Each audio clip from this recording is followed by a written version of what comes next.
Hello, everybody. Welcome to episode 215 of the Winners and Losers Show with Hank Thompson. I'm joined by the inimitable Jordan Brady. Jordan, thank you for coming on. Director, comedian, mentor, maybe. Wow, to many Hank, I love it. Here's the question we all want to know: am I a winner or a loser on the show? I know you have both. Audience vote. Audience vote. Text. Okay, well, I'm going to do my best. Yeah, text it to the number on screen. Well, I think we're all kind of winners and losers in the world, aren't we? Maybe. I don't know. We have ups and downs. Today's a very special day because, I'm just going to say it. I'm a successful working commercial director. Beautiful. I've made 1,340 commercials. Some you've seen, some you've never heard of. And with it being slow in town here in summer, we just July 2025, if the listeners care, it's been a slow season, especially in LA. So on LinkedIn today, I took their little happy balloon that says, I started a new position. Have you ever seen that one? Yeah, I don't hang out on LinkedIn, but I can imagine. It's like a little video postcard. Get it? And there's confetti and balloons. Yeah, sure. So I did a screen capture, brought it into a simple AI program, and 8 minutes later had a LinkedIn sad balloon, and I posted, I didn't get the gig. Nice. Because everyone thinks that, my life is a highlight reel of only the best moments when I post on social media, and I'm fortunate and humbled by the consistency of work. I've been filmmaker for 30 years, directing commercials for 27 years. And so I post a lot of encouraging stuff as a mentor, and I have commercial directing film school. I teach filmmaking. I have online courses, blah, blah, blah. But I thought, okay, if people want to see the cracks, the nooks and crannies, if they want to see the warts, I'll put the LinkedIn sad balloon up and announce I did not get the job last night at 5:15 p.m. when I thought I'm going to slide another commercial in. Man, I'm sorry you had to go through that, but you turned lemon into lemonade, as we in the loser community like to say, right? More of an Arnold Palmer. Well, I screwed that joke up. You did great. Yeah, no, thank you, man. I'm fine. Like I said, I've been doing it a long time, so I have rhino skin. And right before we started recording this fabulous podcast, someone was like, "Oh man, ouch! I still waller in the loss." I'm like, "Yeah, I got rhino skin. It's less than a day of sadness, and then I move on." It seems like having other things to keep your mind busy and other projects to devote your attention to helps a lot. That's the big trick right there. You just nailed it. Sure. And so you create a passion project, a side project, a documentary. I want to talk about yours. I'd love to hear your thoughts. Yeah. Well, I mean, you finish your thought that you were rolling on there. I didn't mean to switch to it. If a person, like, I'm in a numbers game, first thing you got to get the opportunity, because any idiot can direct a commercial. That's what I always say. Seriously. Yeah. But it's getting the job that takes finesse, smarts, and a point of view. So when I don't get it, I'm okay that unless I just sucked at the pitch. If I pitched what I want to do and I don't get it, I'm like, okay, moving on. Same with an actor. If you go into audition and you do what you want to do and they don't choose you, well, it wasn't meant to be. Sure. Right? Yeah, if you take it personally and it's devastating, you're in the wrong industry. You're in the wrong industry. Yeah. Get it. But if as a filmmaker or editor, podcast, a creative person, you can develop your own side projects, like a passion project, I like to call them, and then go do that. For me, my podcast, Respect the Process. Everywhere you get your pod, it's commercial directors and agency people and whatnot. I can sync myself into an episode of a podcast. Right. Yeah, I had intended to bring that up. I didn't mention at the beginning. You're such a multi-hyphenate, but you do have a fantastic podcast. That's where I first said originally you'd come into my awareness. And I had started doing stand-up comedy in Chicago in 2009. and That was a perfect year for stand-up. perfect year. It got better when I started too, and I started podcasting in 2010 too, because I when I realized I could just do it myself, because I've always loved. Early adopter. I wish I had stuck with it though. I've gone through periods where I just dipped off. I've been in kind of this strange dungeon thing, in terms of my productivity, which is kind of part of my whole story. But yeah, I wish I just stuck with it. I think if I just done an hour a week since 2010, I probably would have done all right by now. But because consistency is rewarded in this whole world, almost no matter what iteration of it you're on. But anyway, your film, I Am Comic. I actually watched about half of it last night, prepping for the show, and I Am Road Comic, and you're thank you. Oh, you're welcome. I'll have I'll have probably watch the rest of it. But it was so fun. It's just so interesting to see all these old faces that were like inspirational comedians for me at the time. Because when you're new in comedy, when you're just getting going, and I was 29 years old when I started, so I was sort of late to the jump off the cliff. Not super late, but a lot of people start in their like late teens, early 20s. Yeah, kind of a. I think I was 18 when I started. I had no idea you could even do it. It was like being an astronaut. It never occurred to me. When I started, you couldn't do it. No, there were like. When did you start? In 1983. Oh my God! When I dropped out of college, and I was on the road by 84, and then I rode the comedy boom wave. Yeah. So like clubs were literally starting to swell as I was paddling on the outside to catch a wave. You did pretty well in the wave. Yeah. I did okay. Yeah. I mean, I made a living as a stand-up, bought a house, had some bits that people liked, and then got on TV. But then I fell in love behind the camera, Hank. Sure. Yeah. Well, honestly, like similarly myself, I had always been kind of a tinkerer with computers and cameras, and felt very comfortable, and I have a natural 3D spatial brain thing that I think I am trying to offer up as a career, sort of. But in stand-up, I became a guy who was filming people's sets for them, filming my own sets. I'd already been teaching myself video editing before that, but that's when I sort of started making shorts and making short films, and not as not with the sort of aggression I wish I had, I guess, but learning and going and kind of testing the waters and finding what feels comfortable. And definitely that's sort of what drove me into the media career that I moved to LA to do. I was cleaning fish tanks in Chicago. I owned an aquarium service. Wow. Yeah. So I did sell and install. So I had a whole career going. But my son's brother-in-law did that here in LA. Yeah. And then he moved to Carolina, as did my son and his wife, and they're near the brother-in-law, and there's cousins and whatnot. And I don't know if he's doing that there, but I always found that to be a great, like, solopreneur. I don't know if you had a big team with you or if it was just you, but what a great business. Like, who gets mad at working on a fish tank? Like, fish calm your blood pressure, and if you can never do it yourself either. You have to hire Hank. You got to hire. What was the name of the company? It was Hank's Tanks. Oh, geez, I should have gone with that. It was Bavarium's Aquariums. It was what I called it. No. Really? No. It was That's funny. Yeah. No, that was quick. It was aquarium maintenance service. It wasn't creative at all. It was slightly. Yeah, I wanted to switch it to Chicago Aquarium Works. That had a tone to it. That has a good ring to it. A Batman villain would plot a caper. The word works seems to. Yeah, sure. Yeah. Yeah. Hey, let me ask you. Yeah, let sure. me interject a question here. Go. Are you recording? Yes. Did you hit record? Yes. Yes, I'm that good.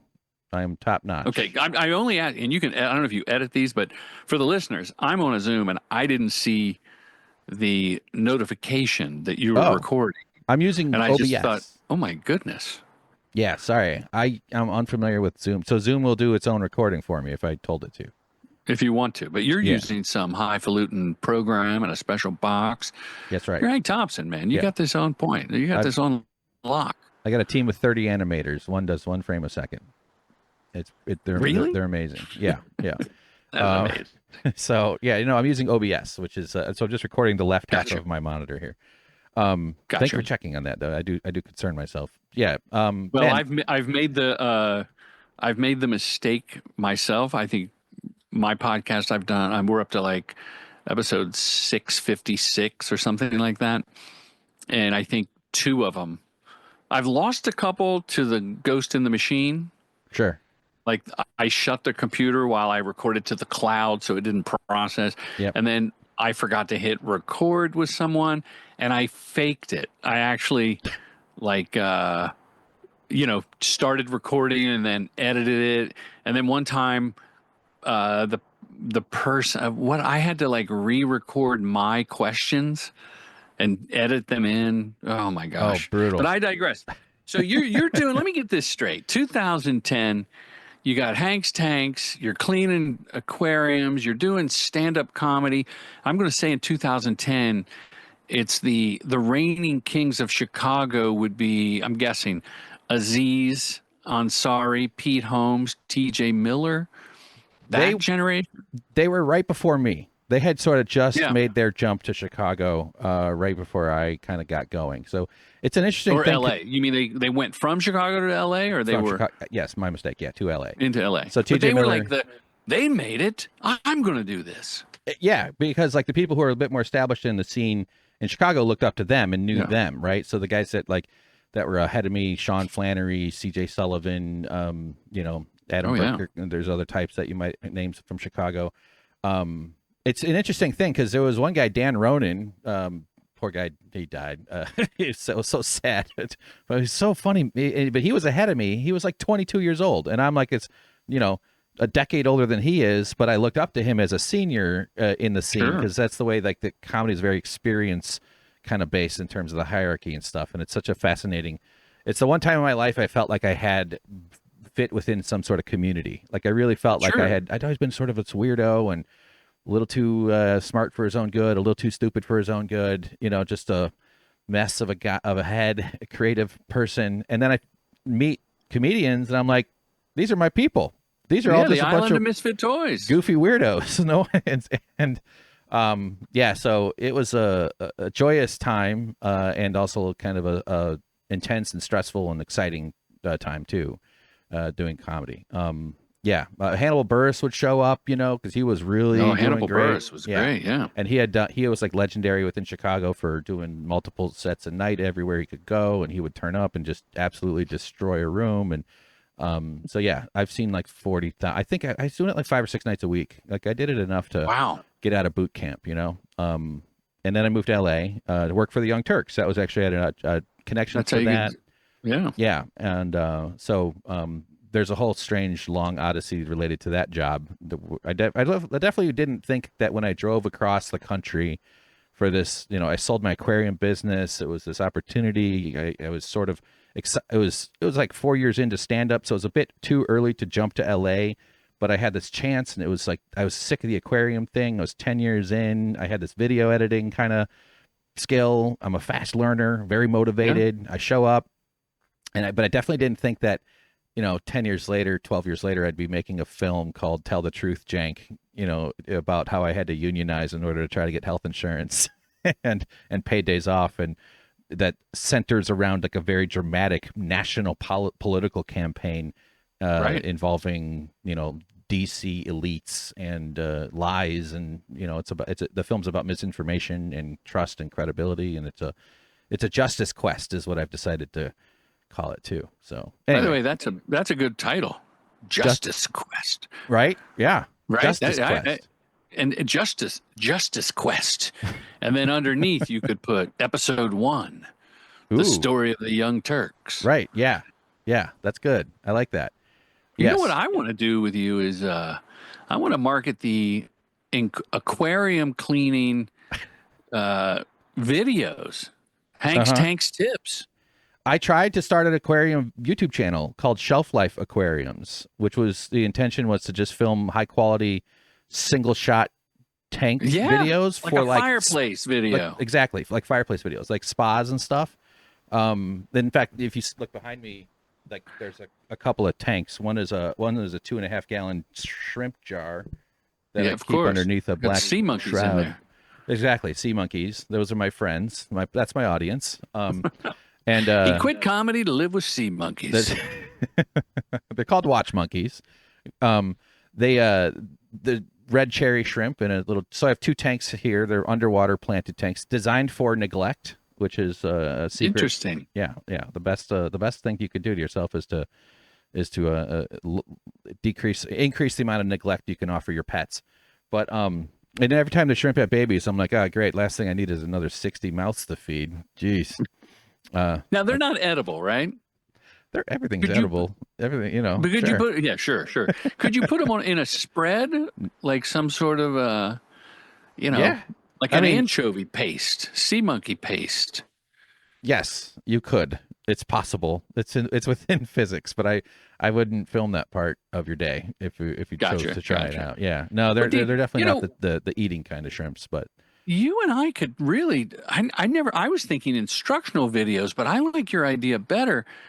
Custom, custom fish screenshots, and I know the screenshots exist like animated, like like back screensavers. in Yeah. Microsoft 4 or whatever. One of the early computer screensavers was an Yep. aquarium, but this would be real fish, and you could collect them and upgrade. Then you could sell like an iPad or a flat screen. They're cheap, Oh, it's like and baked in, like yeah, it the flip. comes preloaded. Smart.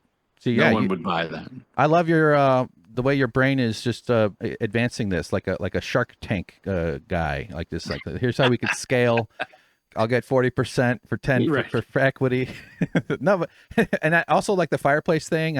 I've filmed fire. I've made like a bunch of YouTube channels to sort of try that, but it's always like I abandon projects. So things they sort of fall off the wayside after a stretch. It's not usually the plan, but You know what you got to do? You got to ship it, right? You got to. There's a wonderful marketer who's a guru that I mhm, follow, Seth Godin, I've heard the name. Godin. Yeah, and Google him. He's kind of the Yoda of your Gary V's and even the Prof G's. If you listen to any of these Hmm. people, or Alex Hermosi, like these rah rah bros. Right.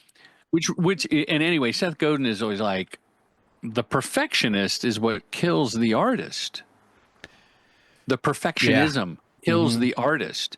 Like when you and I first met, when then you sent me the doc, I didn't realize you had finished it. I thought you were still working on it. And what Seth Godin says is ship it.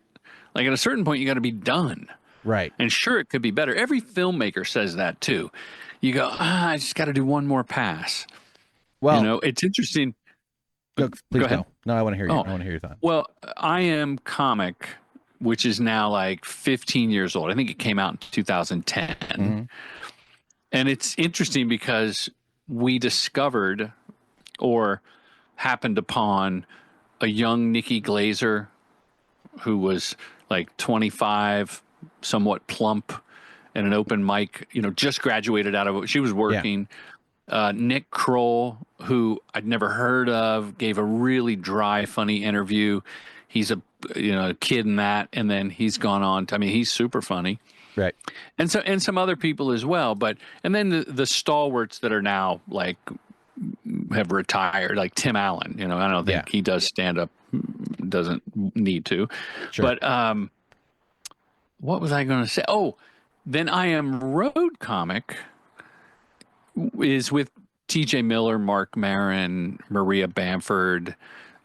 Pete Holmes is the heart of the movie, and he's blown up. Yeah. But that I shot that a couple years later, and it was a year to edit because I had other projects and stuff to do. And I was like, I have to finish. And when I was done, I remember my wife and a couple of friends were like, "Do you want notes?" And I was like, "No, it's done. Like, I need to be done." Yeah. And then I was done, and it did well. It got on Netflix and Hulu and blah blah blah. And the same thing by the time I got to the third documentary on stand up, which is called I Am Battle Comic, which is a terrible name because it came out around the roast battles era. Yeah. And this was about performing for the troops. So Oh, I okay. went on a USO tour in Afghanistan and Kuwait and some other places. And I should have come up with a better name, but I wanted the trilogy. And so I had decided, and this might be useful to anyone listening, put a tourniquet on spending. So whereas I Am Comic cost north of $100,000 for a low budget doc. Wow.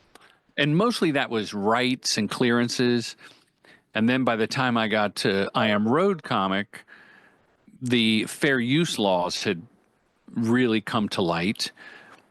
And I had a lawyer who said, don't even ask for the rights. You're well within the fair use, jurisdiction or whatever it would be. And so that we made for $14,000. Wow. And I Am Battle Comic, terrible name, Hank. That was maybe 12, 15 grand, including flying to Afghanistan because I was on military planes. Right. And so all the films became profitable, but the best one with the best production value took longer to get into the black. So, but the whole thing was we got to ship it. You've got to have a personal project. And this is while I'm making commercials. Right. Yeah. So get it done. And that keeps me circling back to what we were saying. So I didn't get this gig for a credit union last night. Okay. I mean, I wish them well. I said, any ideas that we had when we were pitching that you like, keep them as your own. Those ideas are specific to your project. But take them. Godspeed. How much effort goes into that leading up to the point where you get rejected? Like, so that's all unpaid labor. That's all not Correct. That's all free work. So that's kind of partially why it stings a bit more. You didn't just click submit on a resume thing once. It didn't take you 5 minutes. Yeah, no, it's definitely. I put a tourniquet on those expenses because I do my own treatments. I do my own now AI images to put in the treatment. I do budgets. A lot of times I have an executive producer / partner. She'll do a budget on spec and I'll do a treatment on spec. But sometimes, Hank, if it's a big project, I'm spending a couple grand for a treatment person, like not a graphic designer, but like a layout artist. And some directors have writers, but I write my own shit. Wow. And a lot of directors write their own treatments, but then you pay someone to put in the GIFs and the floating text and the movie clips and GIF them up. And I think we're seeing a backlash to that, but that story would be of no interest to anyone listening. I'm curious, but we do have a time constraint. I wish we could talk for 6 hours, to be honest. I feel like we would have an easy time talking. Well, who listens, though? I mean, I know Joe Rogan goes on for 3 hours. Well, I just want to talk to you. I would listen. I'm the one. I would be your. I want to just come over to your house and hang out. Oh, Hank, can we tell people how we met? I was going to get to that. Yeah, I wanted to. It's such a funny story. So I've been fantasizing. I hope this doesn't sound too weird. That's a big word. Big word. That's loaded. Jordan Brady and fantasize in the same sentence. It summarizes everybody's career. I'm not saying it's uncommon. It's just sure. Yeah, put it on a business card. I have this notion I allow myself to dream big. I still haven't killed off that part of me. And sometimes I imagine that this documentary project of mine, which I still have to edit another 30 minutes of it. It's actually not fully done, but it's it's mostly polished that first 84 minutes. Anyway. Yeah. It's a strange, stupid, idiot way to do it, but it's a justice quest. And if it goes big, I get to do a TED Talk. I get to write a book. I've got the perfect title that I don't want to put up publicly yet. I get to talk to Katie Couric and Bryant Gumbel. I get to go on, Charlie Rose. I get to talk to. I'm trying to think of 2000s. None of these people are on TV anymore. I know, that's what I'm trying to get at. You've invented a time machine. I get to go on John McLaughlin. I get to talk to Tom Schneider. Yeah, Tom Schneider has me on. I can't go back in there. I get to guest on All in the Family.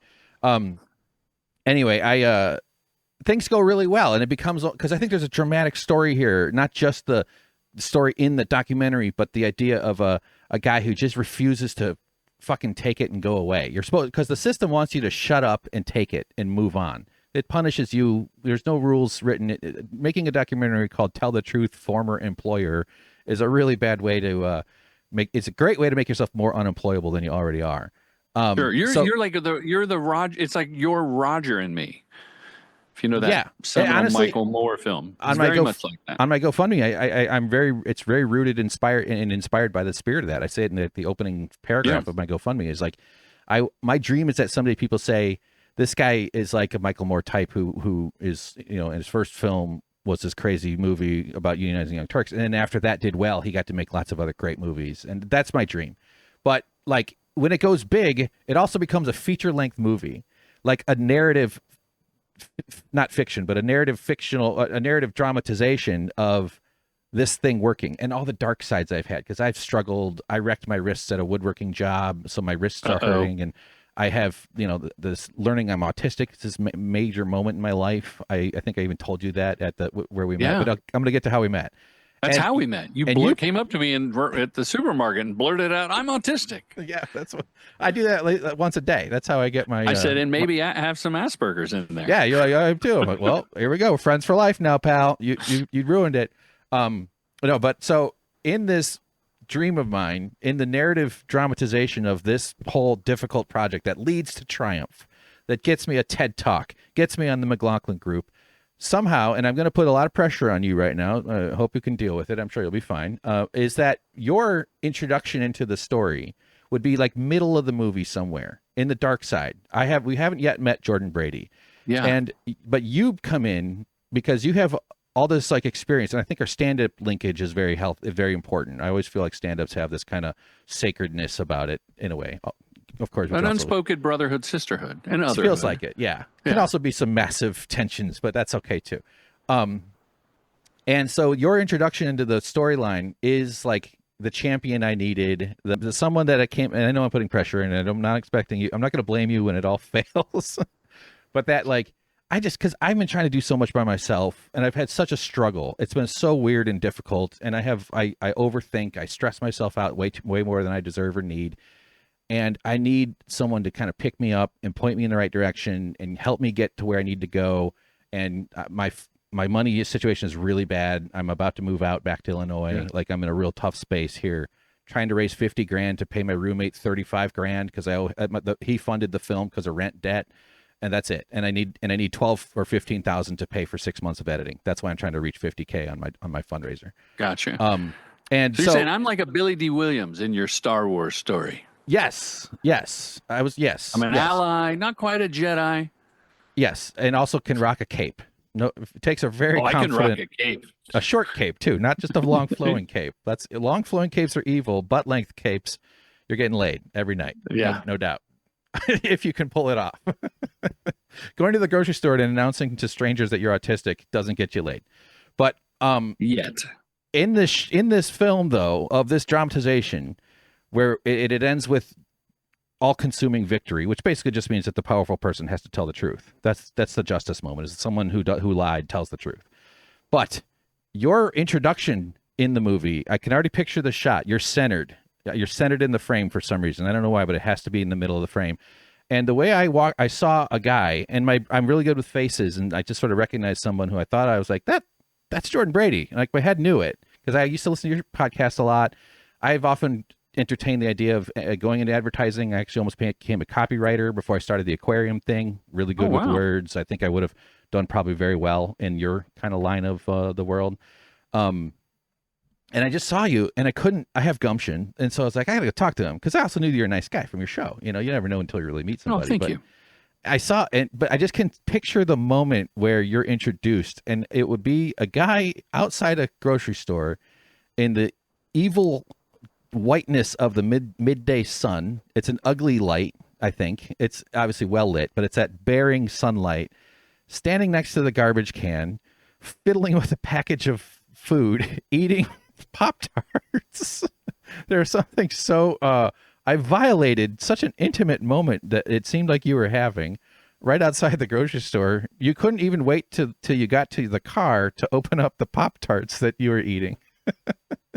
And I just found something so beautiful about the mundanity, is that a word?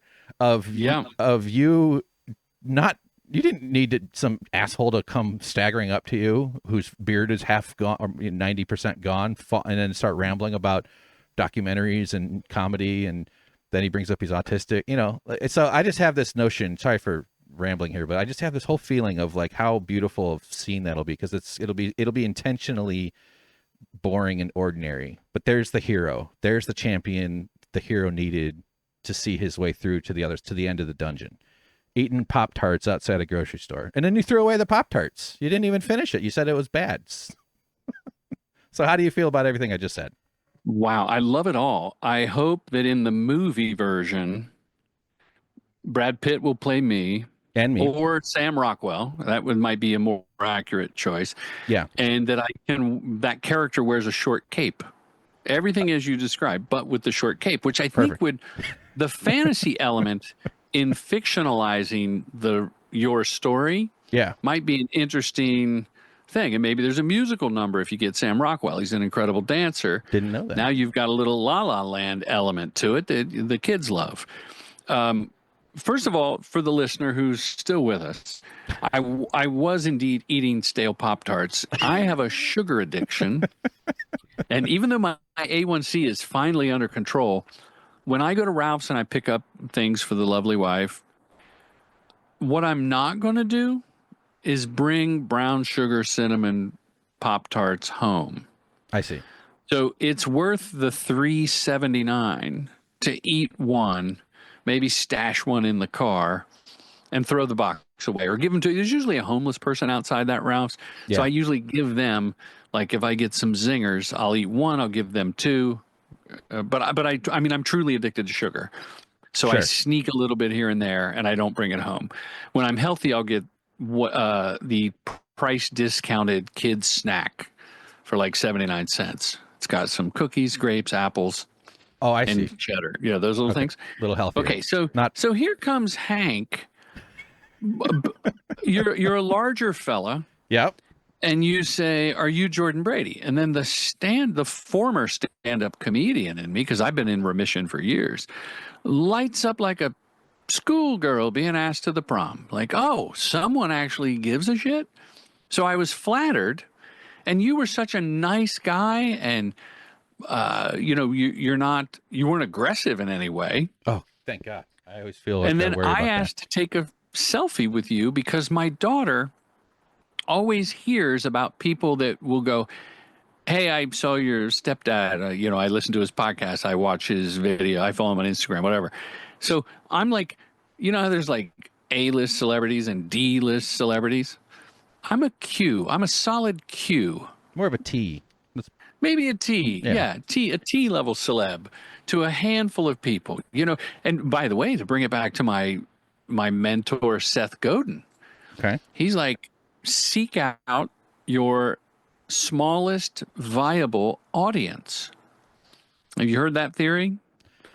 Yeah, like there are bands you've never heard of, but if they have, 20,000 followers that'll come see them and spend $100, on tickets and merch and a CD or whatever they use, you have whatever that $100 times 20,000 people is that you're making, you can make a living. Right. So similarly with commercial directing film school, like I'm doing a retreat in September 25th through the 28th in Joshua Tree, where it's the fourth year I've done this, and I do almost quarterly in-person boot camps in LA. I've done them in other cities. I only need 10 to 15 people. Like I'm not trying to sell out a room. Right. And that serves as both the passion project, like this film school is a passion project that keeps me sane while I'm bidding, writing treatments, spending money, getting the producer do the budget, seeing if the crew will work for what we have and how many people we need, where's the locations, can we get permits, blah, blah, blah. I've got this ongoing side project that is the film school, and the podcast is kind of under that umbrella now, that keeps me sane. So meeting you and you just shouting out was such a pleasure for me. Like, oh, all the shit that I do, it's made that one guy happy. because you did seem happy that day. And the Pop-Tarts were terrible. They were clearly stale, but it's not worth going back and telling the manager and showing the receipt. I'm talking to Hank. I'm not going to take him home. I'm kind of on the lam with this sugar kick. They tasted fine when I pulled them out of the garbage. Look at that. Look at that. So in your story, although I do love the fictionalized version, but what I want to go back to is I don't think you should raise more money. I think you should cut the film with the material you have, because the TED Talk's going to come whether you spend another 50 grand or not. The TED Talk is going to happen or not happen, not based on the extra money and the extra filming. You've got an interesting story. We live in a bite-sized attention span world. You could be putting out clips, like your energy and time putting out clips from what you already have will garner the same attention being the commodity in the attention economy. Yeah. And that will get you the TED Talk. That will get you on the morning show with Deborah Norton. Yeah. I blanked on the riff. I'm not as quick off the dome as you, Hank. No problem. I'm not quick either. I accept what you're saying. There's a whole other thing that I've not been public about too, though. That is very dramatic that I could tell you off air. But yeah, I do. You're going to tease people with that? You're going to that's I know. Okay. Is it the woodworking? I wish. I tried to do a woodworking YouTube video. I worked at I tried to do a YouTube channel called Bum Rush Industries. The idea was I'd build shit stools out of found furniture and make build videos. I love that. It's a great idea. Yeah, I made a few videos. They're very nicely made and beautifully When edited. you say shit stools, is that a literal term that like a stool to poop on, like a toilet? Well, you don't poop on the stool, that you raise your feet up. The squatty potty. You've heard of that? Oh, I bought one for the kids. Dude, if you're not using healthy. One, it's like putting on glasses. Your body just remembers. It's like the first time you put on glasses and you see the sign on the other side of the Costco, and you're like, well, holy shit, there's a whole. And when you raise your feet up, evolution likes that position. We didn't evolve sitting 90 degrees. We evolved sitting at that weird butt angle. And it's interesting. It's amazing. It's a delight. No, you nailed it. That the modern day Western toilet is an abnormal position for the body, especially for expelling human excrement. Indeed. And when I was in the Middle East, especially on U.S. bases and coalition force bases, they had two options for toilets, for the porta potties. Some with seats and some with the lowered hole that you would squat over, because most of the world squats. And they sit like that around the river, washing clothes as well. Yeah. Or eating communal meals out of a basket. It's a deep squat. In fact, I've been trying to get to that position. This is the health portion. Obviously, everybody knows Jordan of the show. Health nuts here. But that's actually not, besides the expelling power, the smoothness of the alignment within the rectal tubing to destroy the algorithm even more. That just basic butt down at your heels position is very normal. Like, we're supposed to sit like that. A human body's meant, it's almost like we're evolved from apes and monkeys all the way down millions of years going back. It's like we're certainly, and so like I've been actually working on that in my morning stretches, which I know I'm not exactly the picture of health, but I do force myself somewhat to try to like regain that flexibility. It's good for your ankles, your knees, your hips, and sort of just the strengthening of your legs doing deep squats. So there's the health tip for everybody from this episode. That's great. Yeah. Now, would there be a sound effect that precedes and then closes out the health section, like ba-da-bum-bum, yeah, with always funny, with a satisfying fart, never ends. Never always not funny. Fun. Always funny. Indeed. So react to your guest saying, Don't spend it. Don't raise any more money. Don't edit for another 12 weeks. That you've already got the stuff. React to it? You mean? Yeah. Say, Jordan, you're full of shit. I'm determined. Oh, You're wrong. I don't think you're That's a great wrong. idea. No, I think your experience validates your advice. If I could just pay back, the money that I'm trying to raise is already spent, and it's not my money. That's why I have Gotcha. to try to raise the money, and I have a difficult time accessing funds. I have a really tough time with overwhelming light and noise and stuff. If you want me to ramble about autism, I certainly can. But it's autistic burnout. I was going through like a really weird like unmasking process before I even knew what autism was. So like for the last like 4 or 5 years leading up to 3 years ago, I was going through strange like anxiety spinouts. I went through a brief period where I was afraid of dogs for like a year and a half. Every dog I saw, I would like, not like I would turn and run, but I would feel this boil of like fearful panic, which I never had before. My whole body was shifting, strange crying. So like we're getting a little internet connection signal there. Yeah, I had a little hiccup. You're good for me. You're still there for me too. And coming to learn, I'll try to summarize it to this though, is that the awareness of autism changes the internal narrative you have. By far the worst part about being autistic for me so far, even though it's and it comes up a lot because it's like, so it's not just a side thing. It's literally how energy flows in your body. Yeah. That's what it is. It's variability of the human nervous system is how I've kind of come to understand boiling it down, which is like what Asperger's, which isn't diagnosed anymore, although anybody who still uses that term, they're not bad faith using it. It's just that they've updated the sort of like spectrum umbrella cloud kind of spectrum of the understanding in the last like 5 to 10 years. But not knowing meant that your entire internal narrative is so much more brutal.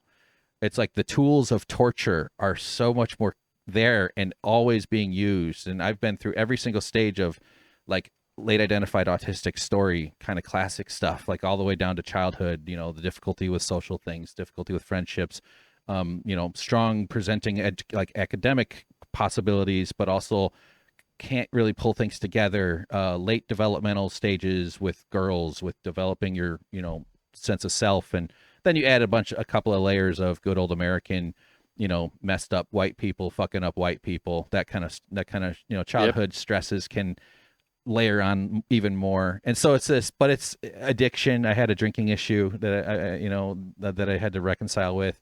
Not that it's unique to autistic people, but autistic people are far more likely to be victimized and be taken advantage of and be to commit suicide or to become addicted to things like this, all those like maladaptive outcomes that are downstream from social dysregulation and the challenges that come with oversensitive nervous systems and social dysregulation. Did I already say that? And the average lifespan is in the 50s for people who have autism. Oh wow! And you're barely 40. I'm 24. Why I'm such an old fuck. I'm already making that joke. I'm 45. I just got to own it. I'm 45. Okay, so you're a young man. I'm still a young man. I have a ways to go. Not that you die of autism in your 50s. It's just that the average though, and if you can find a lane where you can harmonize your existence and the kind of limitations of it, because genuinely it's a disability. Like that's the one thing I'm learning too is the shift of ableism. You hear that conversation constantly. Yeah. With losing full use of my hands from vibrating tools at the woodworking job, that was certainly informed this process. But also, like, because you don't want to say, I can't do it. I have to be really upfront about it. And like, I've been imagining the last few days, kind of just like, again, fantasizing, like, what if I was like a director like you? I think we have a similar brain, or I think I have the kind of brain that would be a very good director. But it's so stimulating. There's so many people. There's so many photons. There's so many sound waves. There's so much input. And it's essentially like a giant antenna. An autistic brain, again, any one person could be very different too. That's why it's a range. But it's like having a huge radio astronomy telescope. So you're already taking in more data. Your bucket of light collection is bigger if we're going to keep the radio astronomy, the space metaphor here. and then it's way more processing following that. So it's overthinking everything. And I've been overthinking all the emails I've been sending you. Oh shit, should I send another email? Because do I do it? Is it weird if I don't send him a thank you? Do I need to try to be funny in this one? And like multiple cycles of all that. So stuff that some people might relate to on a smaller degree, because like a lot of it seems like the way many people overthink, but it's involuntary. And then it also connects to all sorts of other internal body. I'm just rambling. See, here I go. I'm hyperverbal autistic. For the listeners, there was a scene in one of the Batman movies by Christopher Nolan.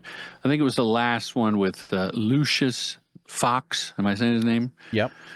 Played by the great Morgan Freeman, who morally wanted to destroy the machine that the Batman was using to listen to the whole city. Yes. And when that scene plays, and the Batman, played by one of my favorite actors, Christian Bale. The Batman is like trying to hone in on something. That's that's one version of the autistic brain hearing all the stimuli everywhere. Someone here called Batman? Yes, I'm Batman. Telegram. Very much. Yeah, it's kind of like that. The thing I try to, or at least I really want to write a book about this, actually. I call it Caging Tigers. But it's not just that it's overstimulating, it's that it messes up your ability to concentrate. Yeah. So it's the best way to describe it. Like, I was on the phone with my dad. I'm very fortunate that my parents are like supportive. Some people come to this realization and tell their folks or tell somebody close to them, and they get told they have their experience denied. Or, people have this strange mental health. Our world is filled with sort of misunderstandings, and sometimes it's very frictional. But I'm lucky that my dad and mom want to talk to me about it when I bring it up and stuff. But well, that's great, and I think that's also a function of your age. My son Jake is 31 as of this recording. Hell yeah! He'll get progressively older as the show goes on. Thinking Jake. He was diagnosed at 4 years old as being autistic. Yeah. And his mother and I refused the label because in the mid-90s, when this happened, the term spectrum wasn't really thrown around. If you were autistic, you were labeled, and your educational track and trajectory of what class you were in at the end of the hall. Like when we tried to mainstream him, he's highly functioning and somewhat social, and he's super intelligent and funny. He also has on top of that an auditory processing disorder. Yeah. And so he loves editing my podcasts, Respect the Process, because he can visually see the sound wave and focus singularly on that one stimuli. And I've since got him editing video, not crazy cuts and multiple layers of video yet, but he's also great with sound design, sound. Mm-hmm. And later in life, like in his mid to late 20s, he realized, oh, I'm on the spectrum. And a doctor said that too. But he's had so many brain EEGs and different cognitive tests, and we've tried drugs for their off-med side effects just to keep things going. And then I remember the day when the elementary school said, we think he needs an afternoon pill as well. And I was like, oh, like a little bump. You want him to do a little bump in the afternoon? Yeah, and I quit him cold turkey. Me and his mom. I go, he's got to figure out whatever the cocktail is. And for people with ADD, ADHD, whatever it's called now, and on the spectrum, one of the best solutions, it's in a book, I want to say it's either Spark or Sparks, plural. Have you heard of this book? No. And people in recovery, this helps them, is running. Like literally running. So we had Jake on the track team, running long distance. And he hated it. And it wasn't good, but like we explained why. He didn't read the book. He was in high school, but we explained why. He goes, okay, I'll do it. And he's quite a fantastic human being. And my grandson is another super intelligent guy who I tell this story when people ask about him. He was in the back seat of my car. We were driving down past this hot rod shop, and out of the corner of his eye, a charger pulls out and goes the opposite direction. He goes, "Papa Jordan, did you see that charger?" I go, "What was?" He goes, "It was a 72 Charger, XM4 he knew the engine." I go, "How did you know that?" And he said, without any humor or irony or anything or sarcasm, he goes, "I saw the headlight." Right. And he watches YouTube and sees these car videos and has a memory like a Rain Man. And it's just, you're wired differently. It's never going to change. My wife did a documentary called Free to Be Me, with the number 2, Free to Be Me, about young dancers with Down syndrome. Okay. And Hank, one of the moms, is literally a rocket scientist, like works at JBL and JPL. Right. JBL is a speaker company, totally different. Yeah. That's totally different vibe at work. Laboratory. Yeah, bro balls. It's JPL, and her daughter, far on the autistic spectrum rainbow over here, plus some other nonverbal and some other diagnoses. And she summed it up, and I apply this to autism and any this is it. She says, it's like, as a family, we're on the planet Earth and our kids are born. And by the way, this young girl is a twin, and her brother went to Harvard a year before he graduated high school, totally air quotes normal, above average kid.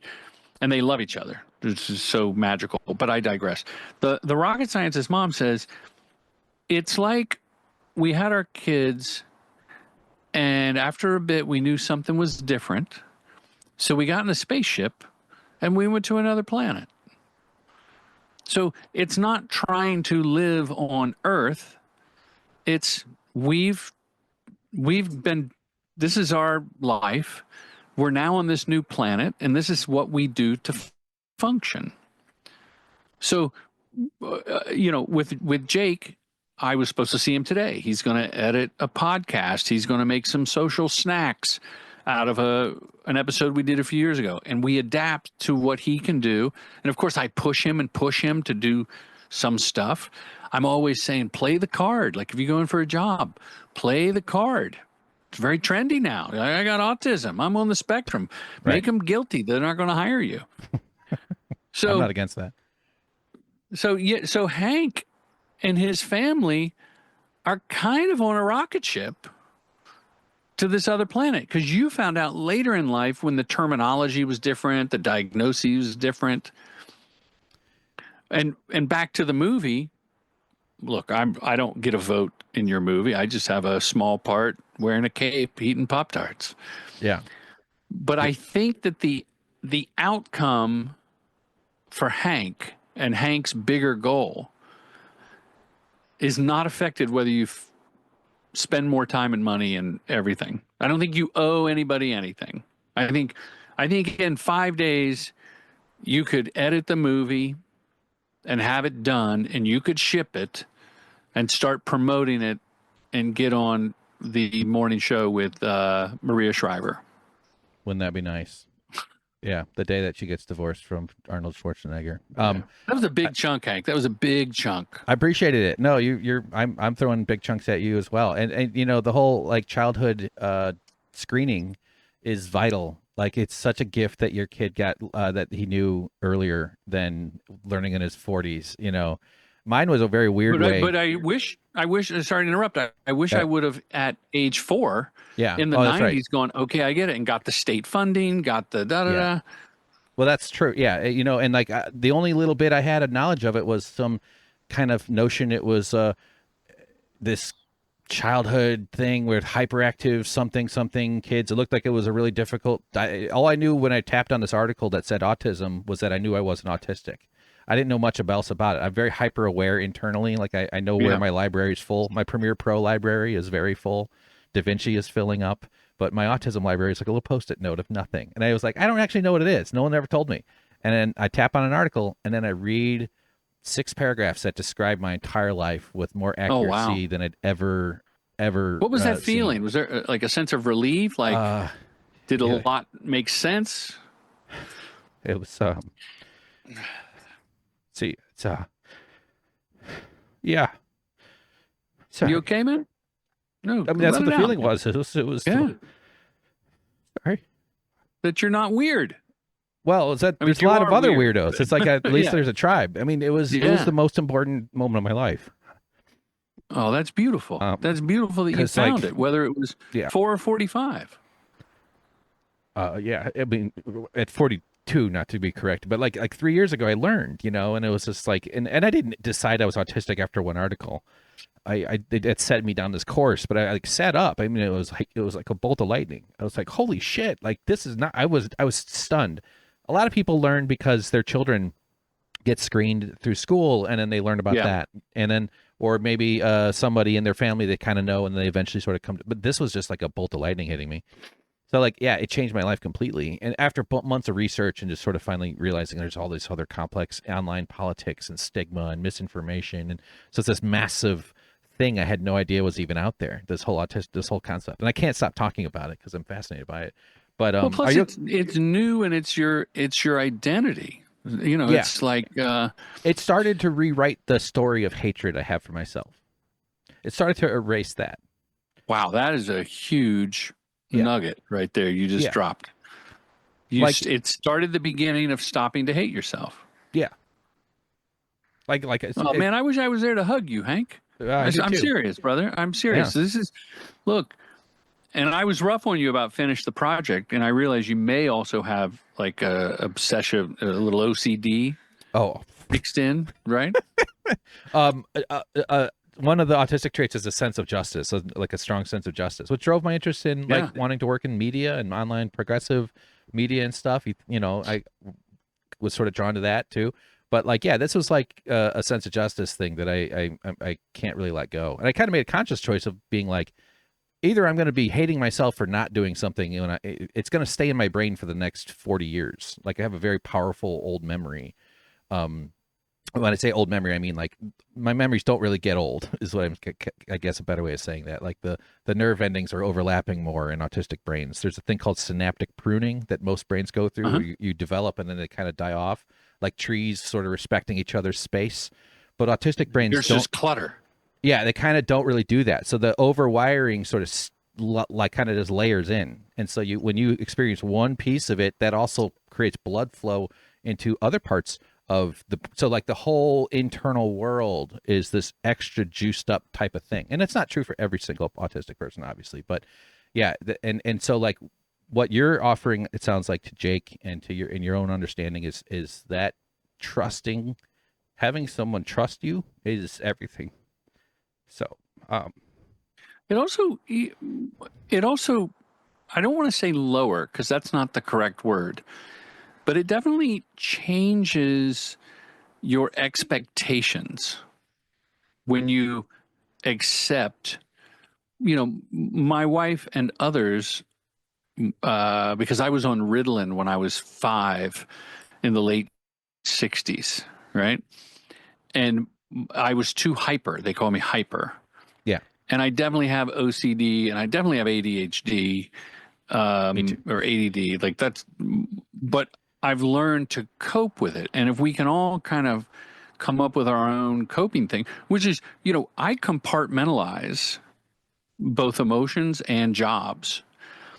When it's busy and I'm doing 3 commercials, different campaigns for different agencies, for different clients, like the best flow state is when I'm prepping a gig to shoot in 2 or 3 weeks. I'm checking in on the edits that I'm sort of delegated by design to the editors that are different companies. And I'm in the thick of the production that I'm doing now. Like I'm going to shoot tomorrow, let's say. I actually get more done when, like they say, give a busy person something to do. Yeah. They'll get it done. I think that plays into it as well. And that's probably why you have Hank's Tanks You've got the wood shop. You've got the dock. You just mentioned some other thing you want to do because you like having these projects. I only feel okay if I'm concentrating on something. Like I don't feel good if I'm not like hyper focused on something. Agreed. Yeah, no, the same. I have to. Yeah. So how do we land this plane, Hank? Yes, we're at an hour. I don't want to. Well, we gotta land this plane. I mean, I gotta tell you, I think I don't get a vote, but as your new friend, and thank you for having me on. This has been a blast to chat with you. I had no idea what we were going to talk about. Yeah.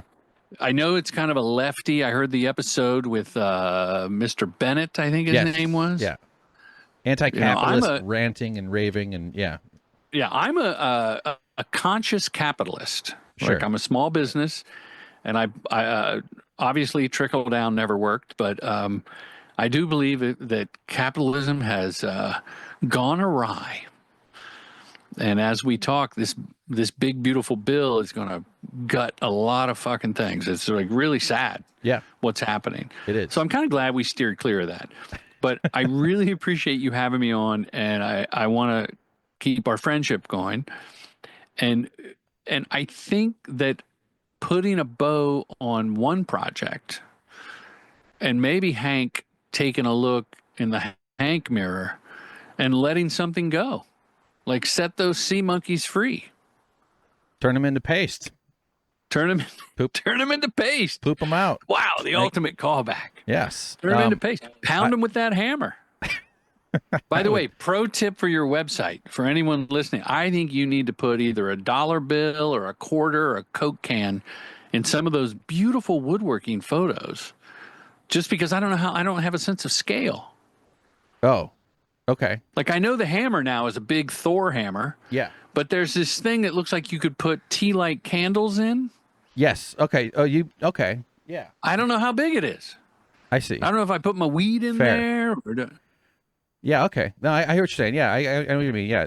When you frame something, the scaling all goes wacky in the head, the way the brain processes data. I ask, and that maybe that's my autism or my spectrum-y thing. Like when art directors and production designers and set people, prop people send me stuff, I always say, could you hold a dollar bill in the frame? Yeah. Because they send me close-ups of like picture frames and mugs and what we call smalls, small set decoration or small props. And I'm like, I have no sense of scale. But maybe it's like a system of like I've had to organize life that today's Tuesday, right? I only schedule meetings, coffees, lunches, not only, but as a rule, I default to Tuesday at 2 or Thursday at 4 and rarely on Fridays because Fridays traffic sucks and I got to get ready for the weekend or I'm playing catch up. So if you said, Jordan, let's go to coffee, I'll go, how's Tuesday at 2? Because I know I won't forget. I'll put it in the calendar, and people that know me go, hey, are you free Tuesday at 2? Hey, actually, I have something. You want to Zoom at 11? So by developing a system, you get these passion projects done. Like I have one called New Work Wednesdays, where on Wednesday mornings, usually 9 to 10 o'clock, maybe it goes into 11, I watch new commercials with just a keen eye for appreciation of craft. What are the trends? Who's making comedy? Blah, blah, blah. So you could have like Woodworking Wednesdays where you just cleanse your palate. And Wednesdays, you're going to spend 2 hours not worrying about money, not worrying about anything. You're going to do the woodworking. And by creating a schedule, you will... It's a little bit of peace of mind. And the last thing I'll say about this, and I teach this at Commercial Directing Film School, which is the website is commercialdirectingfilmschool.com. If anybody has any interest in the Filmmaker Retreat, it is a blast. It's 15 filmmakers in the desert, all inclusive. It's not a cult yet. Working on it. But I'm working on it. One of the things I say about and someone taught me this and I modified it. If you want to get a passion project done and you want to get it started in the first place, pick a date, write it down. And I've been doing this so long that I used to have a paper calendar. That's, a month at a glance. Embarrassing. So now it's your Google Calendar. Yeah. But when you pick a date and you put it down, it's real. When I call the editor to help me, I go, Hank, can you help me edit this project? This documentary I'm going to do. You're going to go, sure. When do you want to do it? Well, I haven't picked I don't know yet. I'm trying to get the shit together. But if I, Jordan, the leader of the project, go, okay, I want it out August 31st, which means I want a rough cut. It's going to be a 5-minute piece. I want it by then July 12th, which means I got to shoot by June 23rd. And I'm going to call the DP or email and go, hey, can you do this for me on the 23rd? Sure, man. Now I got the shoot. Then I'll put the rough cut together. I'm going to call Hank. Hey, Hank, are you free on the 12th? Yes. You got it. I'll be there. Yeah. With me on the phone. I know. I didn't know if that or you were having a root beer. I will. Yeah. So could you put a date to this documentary project? Could you say it's got to be by December? I'm going to see my folks Thanksgiving. I want to be done before I go Thanksgiving. Let's say Veterans Day is the 15th. So I'm going to say November 12th. Now you have a timeline. Yeah, I think that's really smart. And I think that's something like that has occurred to me in the past too. But I absolutely need to get on the other side. And that seems like a smart way to do it. My current level, and I know we're on the way landing this, but I have to focus on my foundation of income. I don't have any money. Yeah. I need to pay my rent. Yeah. I don't even, and so like I'm not even able to really, even though I could devote my energy to it without having any income, but that's still neglecting the core foundation. I can't be doing the work that it takes, because it's also really heavy emotional kind of work. It's not exactly just like editing some farmer walking around a field or something, which is actually, I'd like to make a documentary about farms. But so it's just this huge albatross around my neck, and I need to focus on, like, pause it. I do care. The date is smart, but I need to not even work on it and get the foundation fixed first. Right. That's where I'm at right now. I mean, I'm probably going to move back to Illinois in a few months if I'm not able to find like some steady income. And so it's a real challenge. I want to try to do like maybe teaching editing, or to focus on doing tutorials and courses. That's an idea I've had for a while. I know you can do that anywhere. You won't be on the wrong side of history if you leave LA. For sure. And I just need to get somewhere where I'm not accruing more debt all the time, and where I'm not stressed about like this, where I'm at right now. So that's kind of my focus currently. I'm open to working in other fields, if I don't know, if popular commercial director wants to introduce somebody to some editing work, maybe. No, I'm joking. I'm obviously trying to hint. But I know I was picking up what you were throwing down, brother. Yeah, I know. And I just ruined it. You don't want to get into that business right now. It is painfully slow. Is it? But what you might do, and if I have if I hear of anything, I would definitely introduce you. I would look to edit in-house at a client or ad agency. So what's killed my business as a production company owner is people are even hiring directors in-house the last 5-7 years. Okay. Walmart opened up a film studio with an LED wall. Just think if you bought $200,000, LED wall like The Mandalorian a couple years back, and you thought this is the future. Well, yeah, it is, and Walmart has their own. Yeah, I'm not the LED wall guy. I thought it would be. Yeah, I'm not that guy. They're not. In fact, your biggest client was Walmart, right? And they shot on your stage a few times and went, "Oh, we should just buy one." That's capitalism gone wrong. Well, it's gonna go. Yes, it's always concentrates. I've never made money at editing either. The most I ever got paid was $500 a day, and that was like a week project, and it took 3 years to get. Oh, that's paid a good day. That's a good day. It took 3 years to get the money, but it was a good day. But yeah, the TOT job was $21 an hour for stuff that was going on TV. So among the reasons we unionized. But yeah, man, I'm just, why am I just ending with bitching about being paid, not being paid. But I haven't connected all this effort to like that stabilized reward, I guess is mostly the bigger picture I'm kind of referring to. Let me wrap up saying this. Yeah.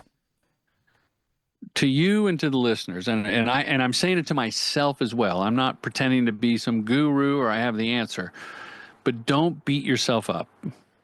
The monkey brain, my next book is called Duct Tape the Monkey Brain. All right. Because the monkey brain sees a vulnerable Hank, a vulnerable Jordan.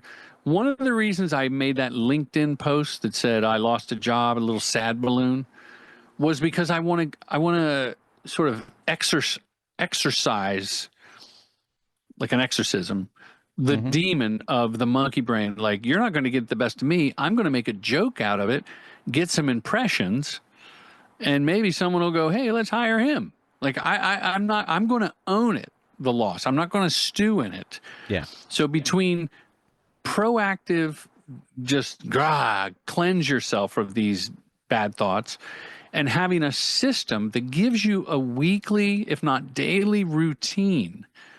And like, look, Jake Brady is the most connected person to me comedically. Like, we have so many inside jokes. We hung out, did a walk on the beach on Sunday, and we were just cracking up. And we text every day. Same with my other son as well, Ben Brady. And I'm lucky I get to work with both of them. But with Jake and how it relates to this conversation, I know him well enough, and he knows himself that he works Tuesdays and Thursdays for me. And if I go, hey, can you come in Monday and do something? He'll be like, can we please just wait till Tuesday at 10? Like, he wants the system, and it's really given him something. When he ran track in high school, the kid graduated college. It took him a few extra years, and who cares? So if it takes Hank a little extra time to finish the doc, who cares? No one's got a stopwatch. These external markers of what is on time, what is successful, it's all just arbitrary qualification. If your doc reaches the right people, the smallest viable audience, and it doesn't even have to be viable. If you inspire people to like, yeah, I'm going to stand up at work and say this, then you've succeeded. That's my hope. I hope that it becomes a resource for the labor movement and education. Not everything has to be 1 million views on Instagram. Right. Yeah.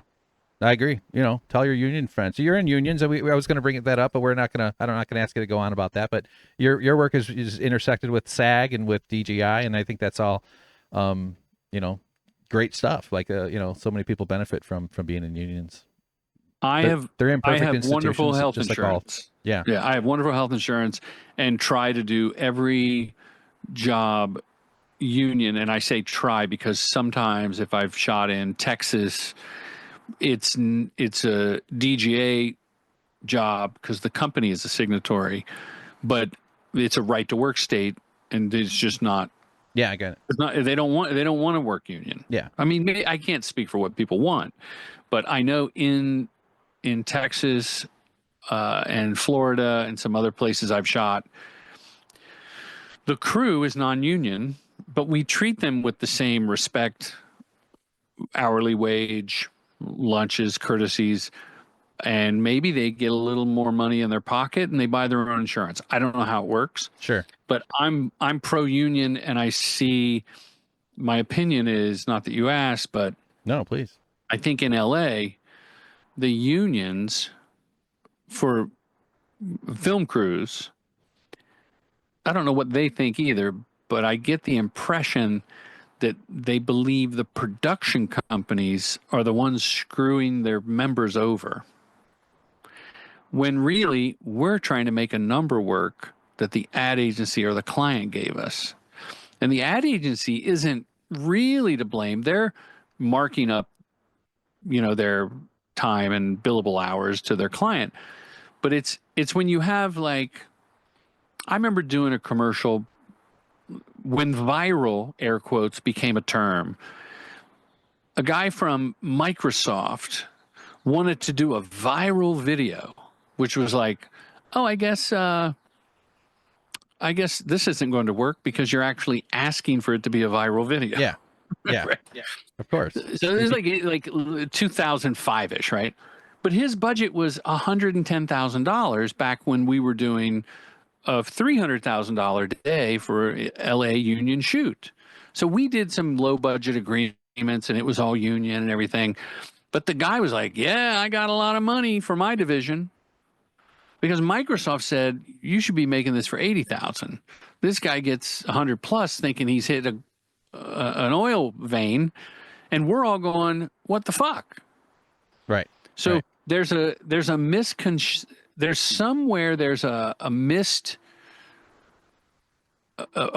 communication gap and a reality sort of a prism that we're looking through that the other side's looking through the other end of the prism. So I don't blame the guy that came to LA from Seattle with his Microsoft budget. I blame the corporate greed of we're going to allocate this much money to social. Right. Go make a viral video. Yeah. And it would be less concerning. Our internal video. Go ahead. No, I want to hear our internal video that only about 300 people will see. We're going to spend $1 million on. Sure. Yeah, that sort of stuff. Yeah, I mean, just to wrap it all up, but like it's all about power relationships and in obscuring the systems of these sort of chemical reactions that flow between one budget to the next. But it ultimately, though, there is a part of that process that's more powerful than other parts of that process, and that's the constant social negotiation. That's history. The history is the negotiation between people with power, people without power. And it's a lot of blood and a lot of early death that has resulted from that thing. So we got to stand up for each other. We got to look out for each other, and everybody could be better if everybody's better. And Jordan, you make me better. I'm sorry I stopped listening to your podcast a little while ago. It wasn't a conscious choice. I just it happened. I just was like, I used to listen to it pretty regularly, like in the 14, 15, 16 year back time. in the prime, yeah. Yeah, back when it didn't suck. No.